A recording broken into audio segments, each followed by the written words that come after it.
Welcome back to the last of these live question and answer session about childhood eczema.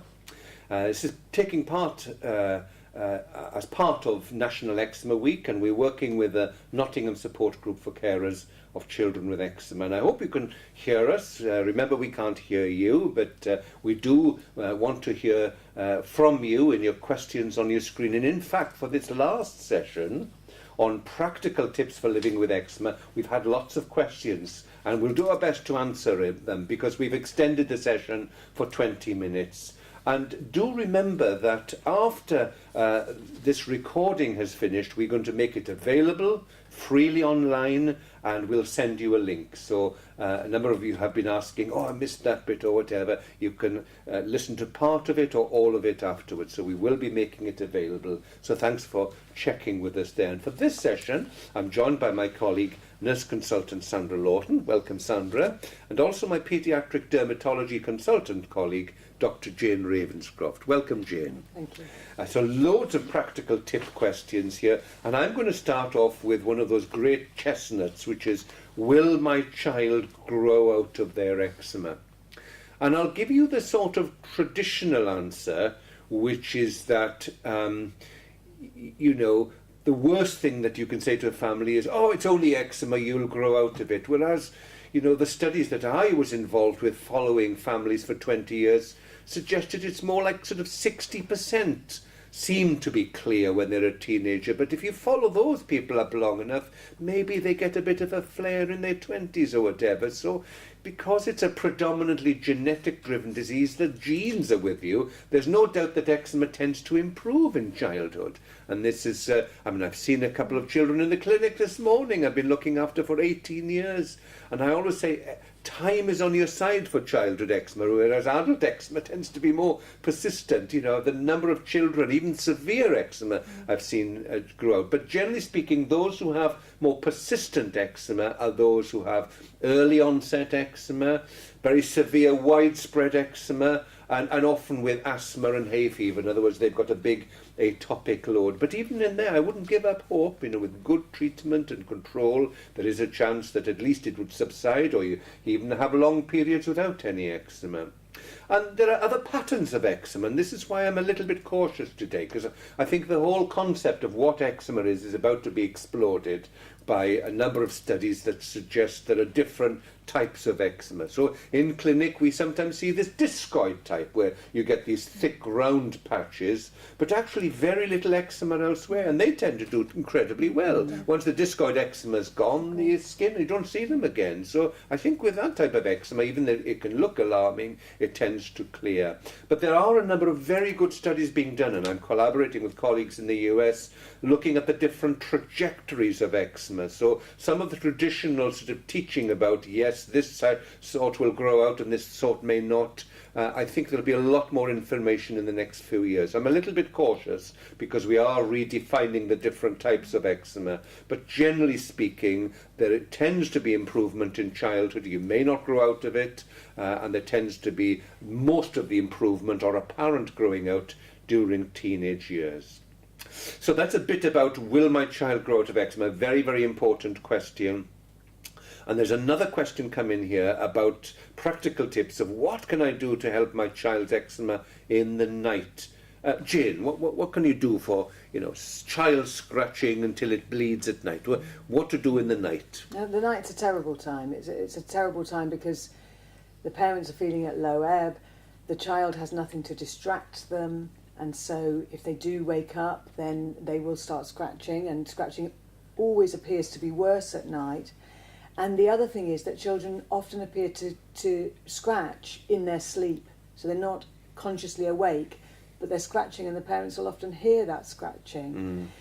And we do worry as well about the sleep deprivation that eczema causes, because having a poor night's sleep can then make the child feel tired during the day, fall asleep during the day. So I really, really appreciate what a huge problem this is. I think that when it comes to management, this is exactly the same as getting control of the eczema, because the sleep problems will sort themselves out if the eczema is under control, and that means that the eczema needs to be clear for as good as possible for that child. And if that means escalating the treatment to get control, then that is the thing that's most likely to sort out the nighttime scratching. We do occasionally use antihistamines. Antihistamines are not brilliant for eczema because eczema is not a histamine-mediated disease, but they can be a rescue for people short term. You know, if you're having a terrible time and the child's not sleeping, then to give antihistamines for a few nights whilst you're getting the eczema under control during a flare can be effective. But if you keep on giving antihistamines every night, then they're likely to lose their effect. So I wouldn't advocate that. The other practical things are keeping the child cool in bed. We talked before about the duvets. Making sure that if the child does seem to react to dust or to heat, that you limit exposure in the bedroom, and certainly keep animals out of the bedroom as a general rule, because animal hair can often aggravate eczema. Not too many cuddly toys on beds. Yeah, cuddly toys, because they can be a source of house dust mite. And so if you do have cuddly toys, actually putting them in the freezer will kill the house dust mite, and that can be a good short-term measure. Yes, but just maybe 1 or 2 cuddly toys and not 22, And we've all been there with cuddly toys. And no thick duvets, but sheets may be better, and keep the bedroom cool. And again, be guided by your child, because they often kick off the duvets, don't they? So, and the other thing I sometimes say is, if you're in that desperate moment, what can I do as I watch my child scratch? Is keep some of your moisturiser in the fridge, and that's often quite cooling and soothing to put down. And also to not put your child to bed too early. It's like sleep hygiene, because most of the scratching occurs in what I call the twilight zone before they go off to sleep. So make sure, you know, they are tired and they go off properly, and they're not looking at the computer 2 minutes before they go to sleep, which stimulates the brain and interferes with sleep. So really practical there. Now, we've had a question from Vicky. It's again a common question we see in clinic, Vicky. Thanks for sending it in. Will regular swimming affect my baby's eczema? So regular swimming. Sandra, what do you reckon? Well, obviously, Vicky, your baby needs to learn to swim, and it's an important part of socialising and part of the family interactions. What I say to parents is to, before you go swimming, is to moisturise their skin with their regular emollient. But obviously you don't want it on too thickly, you just want it to soak into the skin and then let them go swimming. But the important thing is when they come out, they shower and you re-moisturise the skin. Yes, some children do flare, and that really depends on how they chlorinate and clean pools, because there's different chemicals and different ways of cleaning swimming pools. So it might be worth trying a different swimming pool to see if that makes a difference. If you find that your child or your baby is flaring on swimming nights, then make that your weekend therapy nights. Very good tip, yes. So if you've got control, but on swimming night they flare up, then you use Tuesday and Wednesday as your weekend therapy night. Very good tip, very good tip. And I always say to take your moisturiser to the swimming pool. Don't wait to apply it to get home, because that time you've lost all that moisturiser and your skin is beginning to tingle and prickle. So wash the chlorine off and put it on directly there. But I mean, we, Vicky, always encourage our eczema children to pursue as normal a life as possible. If they come and see us in a mess, when they need intensive treatment, we say, well, hang off for the time being, but it becomes a treatment goal then. Say, well, the time your child is swimming, it means we're in good control then. So very good practical question with some practical tips there.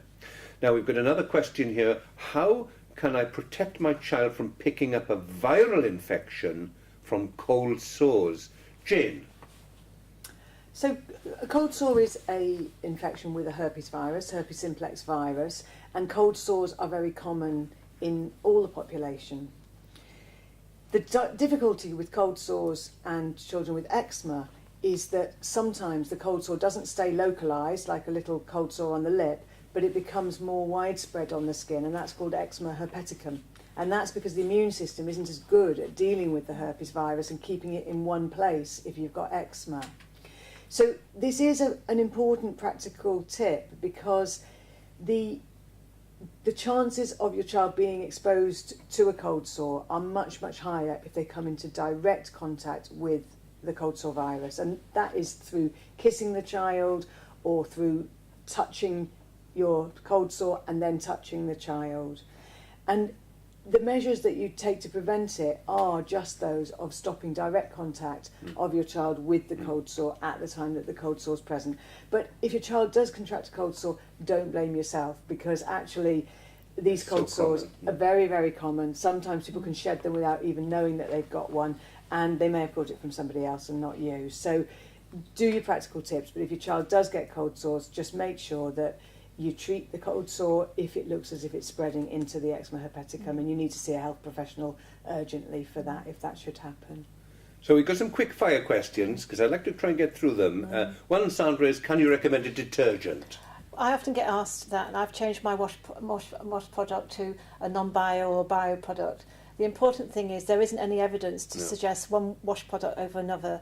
It's important that you find what suits your child and your family, and you ensure that you don't overfill the washing machine so it rinses well, and try and avoid lots of perfumed conditioners and products that are available for washing clothes these days, and maybe an extra rinse cycle if you need I think to. rinsing is the key, isn't it? And I remember a study from Germany many years ago that suggested, even though everyone was saying I've changed from a biological to non-biological, there wasn't actually any evidence on it. I find that often parents, if you go to the supermarket and they've bought a different one because there's a buy two get one free scenario, they might change, and then that's when they find that it irritates. Yes, and everyone we see in the clinic says, well, I've changed the washing powder, but No very difference. rarely does it make a difference. So concentrate on your child's skin. I can see the rationale behind it, but the evidence suggests that as long with modern washing machines, they rinse so efficiently, it's unlikely to be a significant cause, unless you found a definite pattern, in which case stick with it. And there's another question here about slime, Sandra, because I mean, I saw a child with, I didn't know what it was, I had to look it up. Now they were making homemade slime as well. What's been your experience? What's been your slimy experience? My slimy. Well, if you go into every supermarket and every sort of shop now, there's books and products so children can make their own slime, and that's out of a variety of products, from glue, contact lens solution. I had one young lady that was using perfumed air fresheners as part of the making slime recipe, and what we're finding is a lot of these young children are developing reactions on their hands because of the contact with all these potential allergens, but primarily it irritates the skin. So they develop an eczema on their hands. If it persists, then there are a few case studies that have mentioned that they're developing allergies to things within that slime recipe. Like glue, is it? Glue, Yes. preservatives. The challenge is identifying what's in them from the labels when you want to do allergy testing, because they're not well labelled, so you can't identify potentially what's And what I'm hearing from you, Sandra, is that most of the slime effect is just irritation. Rather than a specific allergy. Yeah.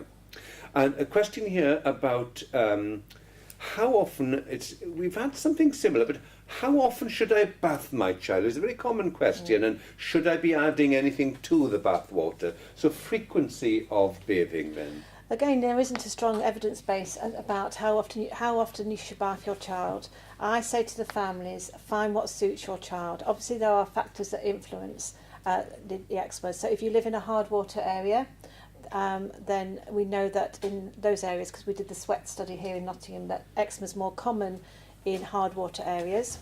As relation to adding things to the bath, as I mentioned in the earlier sessions, I don't use bath oils. I tend to find an emollient that you can use as a wash product. Okay. So I would encourage them either to use it on apply it to their child before they go in the water. Like a soap. Before they go in the water. So rub it into the skin before they go in the water, because not all children want to bath, some want to shower, and then they rinse it off like a soap. But the important thing is when they've rinsed off, they come out and they pat dry and then reapply their moisturiser. Very good, thank you. And obviously there was the BABE study that showed that adding bath oil to water made no difference. Yes.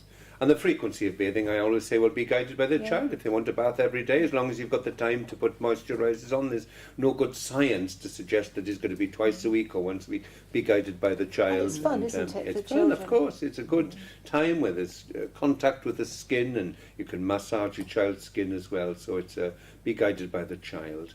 Now, we've got a very practical question here, Jane, on how can a big tub of emollient be taken with us when we fly. You know, we have to put everything in little packets there, and it's quite a stressful time, isn't it? Taking your belt and shoes off and these packets and things and your laptop out. So how can that be done, Jane?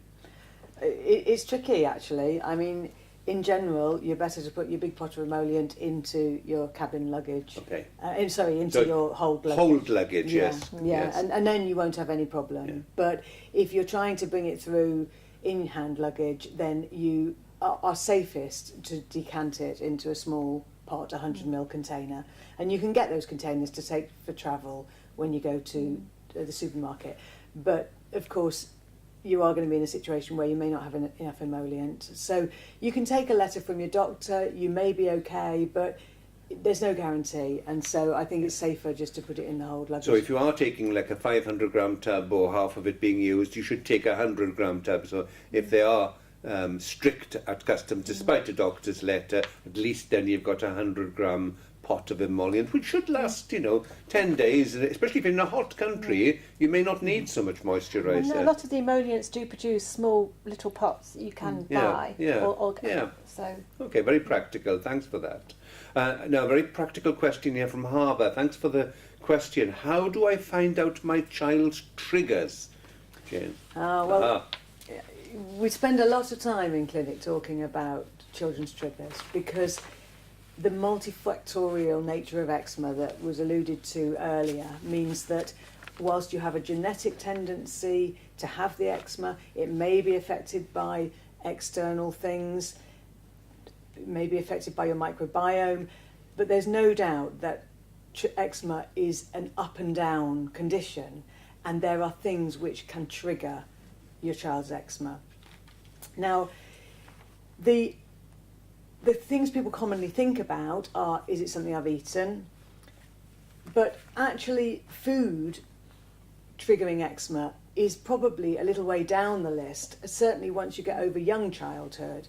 And more important are things that are going on either in the environment or things which are going on inside, such as illness, infection, or stress.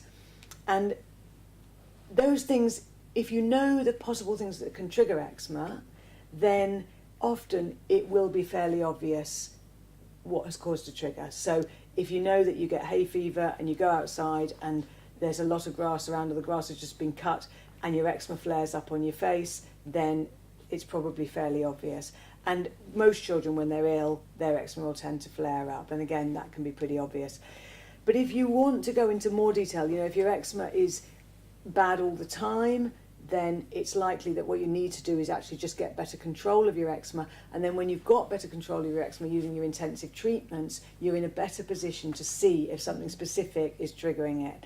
Some people like to keep a diary of their food, and I think that's a perfectly reasonable thing to do if you're not sure whether some foods are triggering your eczema. And then you can look for patterns with a food diary.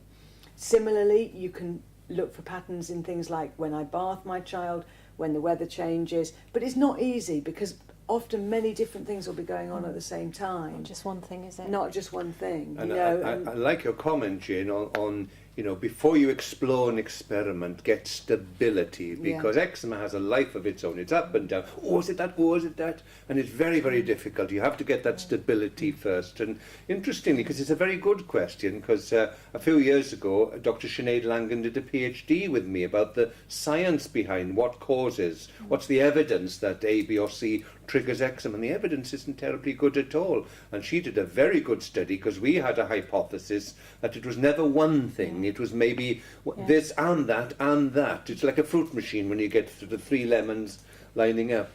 No, we're not 3 lemons. I knew that joke was coming. But you know what I mean, is that, he was tired and he had an infection and we ran out of his creams, and that's why something may not occur. So it may be a multiple collection of trigger factors that matter, but a great question. And it's a common question, isn't it? And it's a common question. And if you are doing something to change, don't do it for 1 week. Do it for about 6 weeks and then re-challenge. And only if it's a consistent relationship is it likely to be a problem.